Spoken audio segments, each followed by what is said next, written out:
Hello and welcome to Blues Kind.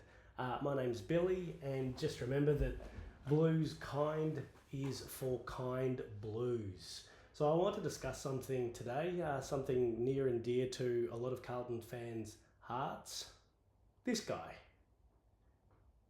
Other side. Jack Silvagni recently had a lot of news about him due to some recent interest from the Collingwood Football Club. Craig McRae coming out today and confirming that he has in fact met with Jack already, and as at the time of recording, the Western Bulldogs are apparently preparing as well to make an offer on, the son of a gun who's a son of a gun. So I wanted to go through some things today and sort of have a look, because there's been quite an emotive backlash, and I think it sort of bears going through in a bit more of a methodical approach, seeing, what the state of affairs actually is, because there's been maybe a little bit too much innuendo, a little bit too many emotive statements coming out of members of the media as well as the fan base, sort of to get a better idea of what's actually happening, what it means for Carlton, and potentially for Jack as well. So the first question I want to address off the bat is, are we really letting him go? In my opinion, no. We've apparently tabled an offer, 4 years at about 650 grand a year. The Collingwood offer is apparently in the same sort of ballpark, and the Bulldogs offer, from what I've read, again, the story came out about an hour ago on The Age, is anticipated to be about the same. So I can't really see how you could say that Carlton is definitively letting him go, so to speak, because we're not lowballing him, we're giving him a comparable offer. And a lot of the reporting also seems to suggest that it's more non-contractual factors making him potentially want to leave. And those are things about, a bit of frustration at the club with, being moved around in various positions over the years. And in addition to that, maybe wanting a more guaranteed spot in the team and maybe a better chance of success, which honestly I couldn't blame someone for thinking that Collingwood might be more likely to be successful than the old dark navies at the minute. So some fans are acting as if it is a tragedy if Jack were to leave the club. And before I give my view on whether or not I also think it's a tragedy, I guess I wanted to address why that's sort of a view that's been taken by many. The first is obviously the romance. He's a third generation Carlton player. His grandfather played around 250 games. Stephen played 300. Jack is at about 128 now. So, storied name. Father and grandfather both won multiple flags each, with Jack not having tasted the ultimate success, but there's obviously great ties to the club. I think some people also have tossed in that there's at least a perception that the club has slighted him over the journey. And some examples of that are, that he's been moved around in terms of position, as well as the stuff with his father is perceived as a slight against Jack. And then also that other players have got more favourable deals than he has. So I kind of just want to quickly roll through each of them. The first is that he's been moved around a lot. A weird thing that Sam McClure decided to say earlier this year was that what a surprise, if you put a Silvagni in the back line, he plays well immediately. Well, Jack played his juniors as a forward, and my understanding is that he wanted to be a forward. I don't know the motivations for wanting to be it. He might have just enjoyed it. He might have wanted to get out of his father's shadow.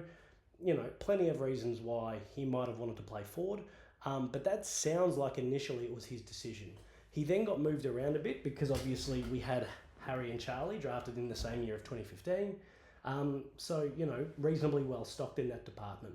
So he did have to go through the trials of going through a few different positions. He was drafted at pick 53, not really a premium player. I don't think he was picked up with the greatest of expectations. So that does explain why he got moved around a little bit. I can understand why he'd be annoyed by that, but, it doesn't mean that it wasn't necessarily justified to some point. The family slights, I want to keep Jack separate from his father because I think, firstly, no one should be potentially punished for the relationship that, their parent has with an organisation. So it's well publicised that Stephen's relationship with Carlton has disintegrated quite substantially over the last handful of years. I don't think that is something that should come into play with Jack. However, I understand if, Jack wants to take the side of his father. I don't think anyone would really blame him for that. And then also the fact of whether or not other people have got more favourable deals. And people want to point to someone like Mitch McGovern. Mitch McGovern was signed up, I think it was 7 years ago. I think his first season at the club was 2018. He got a 5-year deal, and that's already expired, and he's onto the new deal. It reportedly, about 2/3 of the contractual per year salary that he was on compared to when he signed the big deal.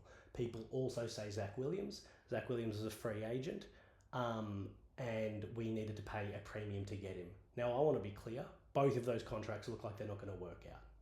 But the fact that we gave those two blokes bad contracts doesn't mean we should double down and overpay for someone like Jack just on the basis that those previous guys were given far more money than they should have been, frankly.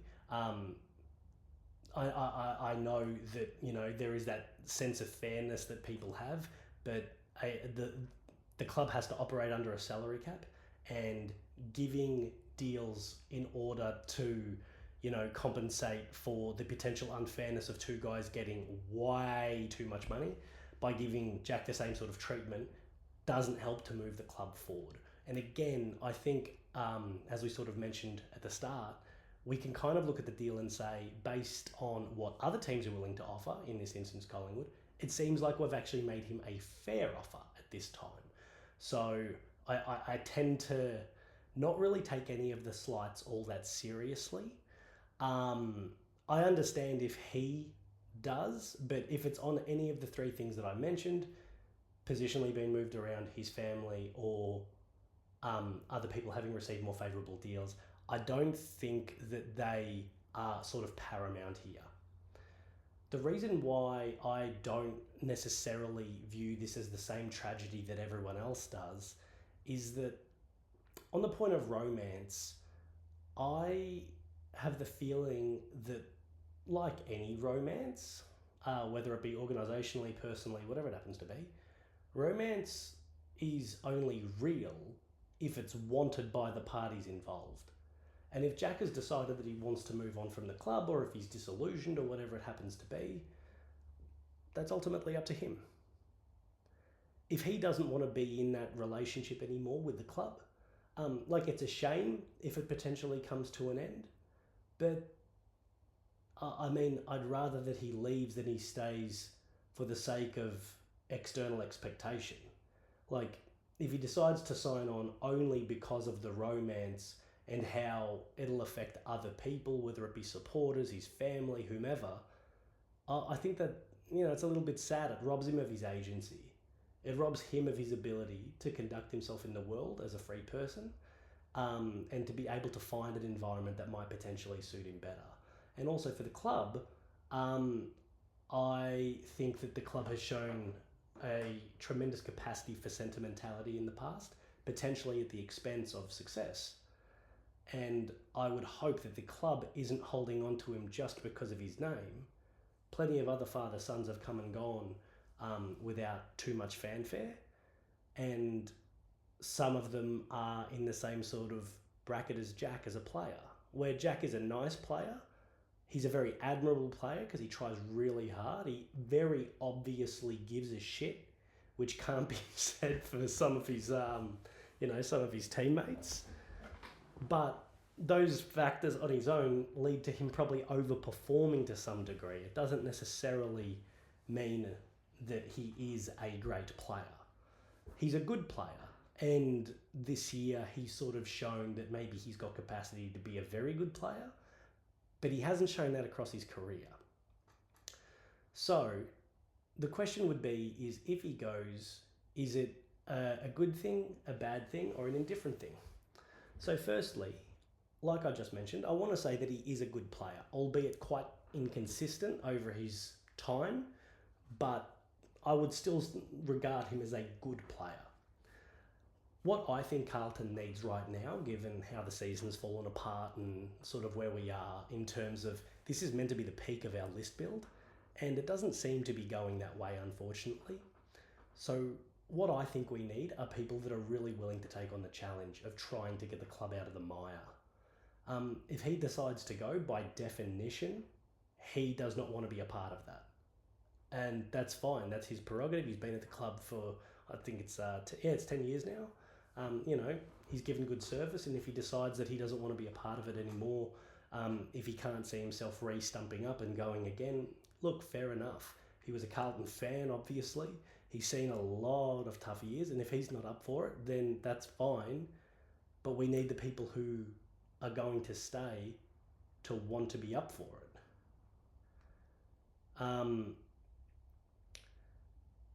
So the other element that I kind of want to touch on is that I think, as I mentioned previously, Carlton needs to distance itself from some of its negative sentimentality. So I remember when Jack's dad left the club, and there was some very, very vocal factions that were trying to tear the place down, some from within, some from outside, because, how could you possibly do that to a great? Regardless of the reasons why Stephen actually needed to leave the club, I don't want to get into them right now, but they seem to have just been sort of ignored for the sake of the Silvagni name. And it's not the only time. Carlton's known for its factions. It's known for its commitment to the greatness of the past. And I would suggest that might be holding the club back. Even recent stories from people like, whether you like him or not, Mick Malthouse, suggesting that when he got to the club, they had a much larger rear view mirror than a windshield. And various outspoken past players, seeking to undermine his coaching credentials. I don't know. This shouldn't fall on Jack, ultimately. But if this is the circuit breaker we need to realise, all right, we need to sort of cut ties with, our obsession with our history, not a bad thing. Again, it shouldn't fall to Jack. Jack personally has done nothing wrong, and he doesn't really demonstrate that he's got a sense of entitlement or anything like that. He seems like a really decent bloke. But if this is what it takes, then this is what it takes. The quote that I've heard that sort of best exemplifies that is, it's not just a name, meaning Silvagni, it's the Carlton name. And there's been other players at other clubs where they may have the name and they were also expendable. And it might have caused heartache or whatever else, but I'll get to an example later where it didn't necessarily harm the club itself. It definitely didn't harm the player. I just say, suffice to say, I want my club to win a flag. I don't care who's in the team, frankly. I don't care if we got 23 father-son offcuts from Essendon and Collingwood. If they won the flag, they won the flag. And it would be a shame if someone like Jack's not there, because again, he seems like a really, really good guy in terms of his dedication to the club. But if he's not there, he's not there. So ultimately, we need to be able to move forward regardless. And look, while people might like the romance doesn't get you 4 points on a weekly basis. It certainly doesn't win you any flags. So the question would be, is what are we really losing in Jack? Like I mentioned, he's a good player. He had a really good start to the year. I'd be more than happy to say that. I remember thinking that if he kept it up for the whole year, there's a good chance that he might be around the 40-man squad for All-Australian. Wasn't meant to be. He got injured. And at this point of the season, he's now missed a third of it. We've played 19 games. He's missed 6. He's played 128 games since being drafted in 2015. And to sort of put it in perspective, Wiedering in the same time has played 200. Now, Wiedering was a much higher pick initially, but it does also go to show the durability. From 2021 to 2023, Jack averaged 18 games this season, so still missing sort of 4 games a year, which is not bad, but, again, the durability is not perfect. And he obviously missed all of 2024, unfortunately, with an ACL. He was, I think, definitively a below average forward. He was less than a goal a game player. And he seems to have really found his niche as a defender, which is great, but it has taken him 10 years to find his niche. So he is that sort of person, though, that has a bit of a limited sample size, not really the sort of guy that you'd overpay for. This late into his career as well, you probably wouldn't say he's got a hell of a lot more potential. But one other point that I wanted to make on him being moved around a lot is, again, Sam McClure's quote of, "It's funny that when you put a Silvagni in the back line, I know what to do." I think that's just myth making. Again, drafted as a forward, the idea that he should have always been played as a defender is ahistorical. For whatever reason, he didn't start his career there, and I'm glad he's now found his spot. The thought could be then, what do we gain if we lose him? And the question is, and the answer to that would be a compensatory pick. At the minute, it's slated as being a back end of the first round or potentially a second round pick. Look, if more clubs like the Dogs come on and offer more money, there's a chance that that even increases to being definitely a back end of first round pick, or if someone throws something absolutely ridiculous, then maybe, a first round pick slated just after when, our first round pick would have been had we not traded to Hawthorn. So ultimately, it could end up being quite a large gain for the club.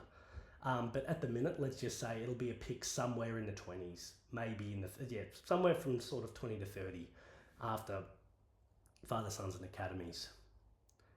The other thing we gain is the opportunity to keep playing guys like Harry O'Farrell in the back line, who's frankly been excellent since he's come in.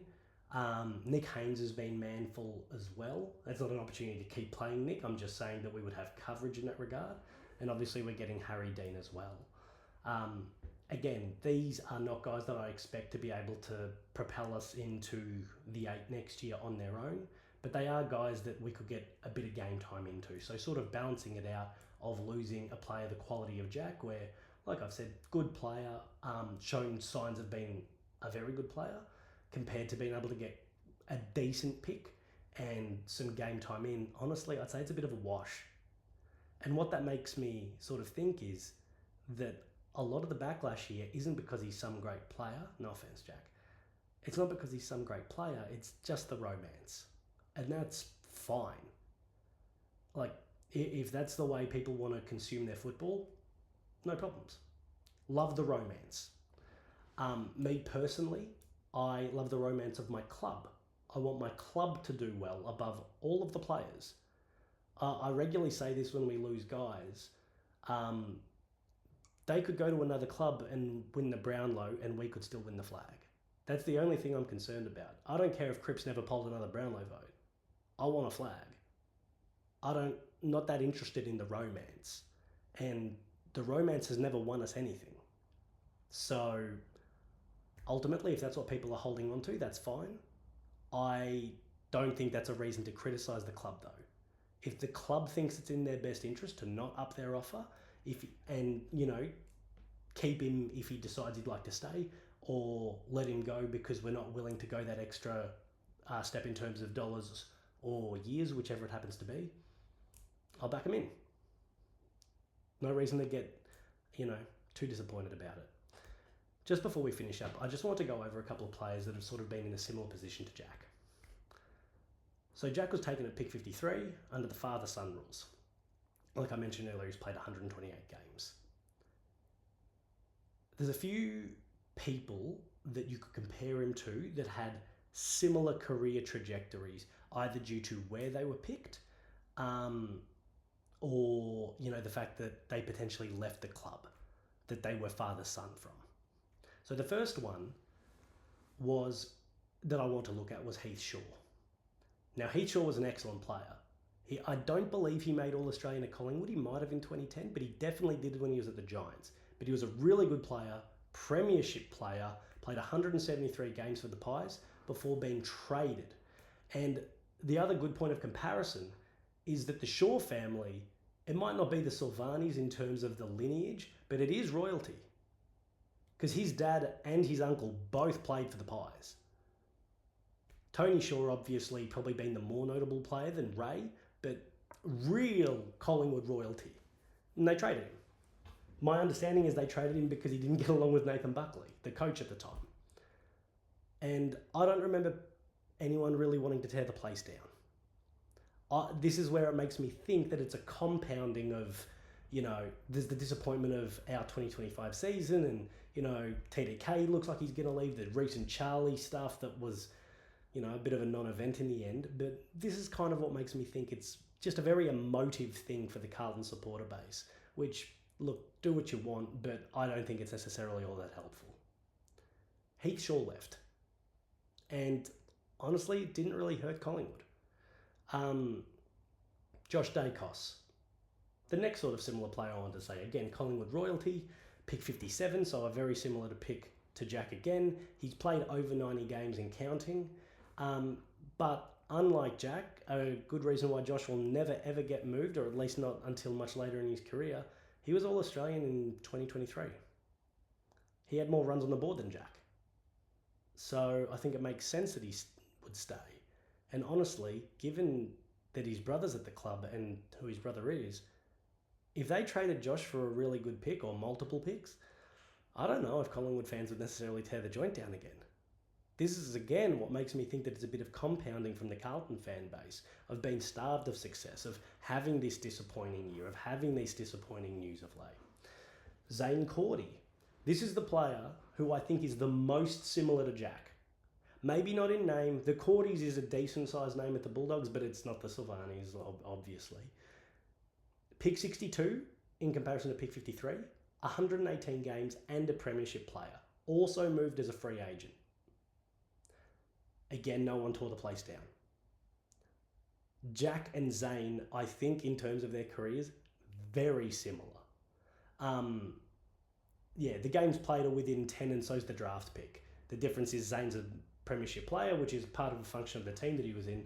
But I don't think that, you could definitively say that at the end of Zane's time at the Bulldogs, Jack was necessarily a better player. Or at least he'd had a better tenure to that point. One other I wanted to quickly go over, Jake Waterman from West Coast, pick 77 compared to 53. He's played over 80 games, again, All-Australian, and has taken a long time to develop. And you've probably got to ask the question, if Jake didn't have a really good year last year, is there a chance that he doesn't get extended? Maybe. I mean, the fact he's in a heavily rebuilding team, maybe he gets kept around as a senior body. But again, more runs on the board. Again, as well though, the Watermans are not the Silvagnis, although for the club, not the smallest name. The last one I just kind of want to touch on is Josh Kennedy. He's part of a 3-generation dynasty at the Hawks. He only played 13 games for them, so no great-grandfather sons going to the Hawks from Josh. In his after 3 seasons, he was traded. He tells the story that he went to Clarko saying, hey, I've got some interest from Sydney, and Clarko just instantly gave the blessing and said, all right, I'll catch you later. You're a fringe player for us, but you might get a game for them. Part of the most famous Hawthorn family. It wasn't the end of the world. Hawthorn lost in a grand final to Josh Kennedy in 2012. They beat him in a grand final in 2014. And either side of that year, they won a flag, culminating in the three-peat. And it also really worked out for Josh Kennedy. He played over 250 games, a couple of best and fairest, a couple of All-Australians. It was the best thing for both clubs, ultimately. I also don't remember there being a lot of heartache. A big part of that was the fact that Josh was still very early in his career and he wasn't the player he went on to become. But, these things happen. I've just gone through 5 sort of examples where I would say, maybe all of them are better players than Jack. If you don't want to give Jake Waterman his flowers, I mean, he got an All-Australian jacket. If you don't want to give Zane Cordy his flowers, I wouldn't blame you. So, ultimately, similar draft picks, those players all had more runs on the board. If you want to say it's just because of the size of the name, the Shaw family for Collingwood and the Kennedy family for Hawthorn, I don't know. It would be sad if Jack went, because Jack, like I keep reiterating, seems like a really solid citizen. And I think he's the sort of guy that would be good to have at a club in hard times. But if he decides that he wants to move on, it will not be the end of the world. And honestly, it might give us an opportunity to either get more resources in, to make sure that the senior players that we do retain are really committed to fixing the place. And I'm not suggesting that he's not a committed person. I'm just saying if he leaves, that would indicate that his commitment has waned. Couldn't blame him for it.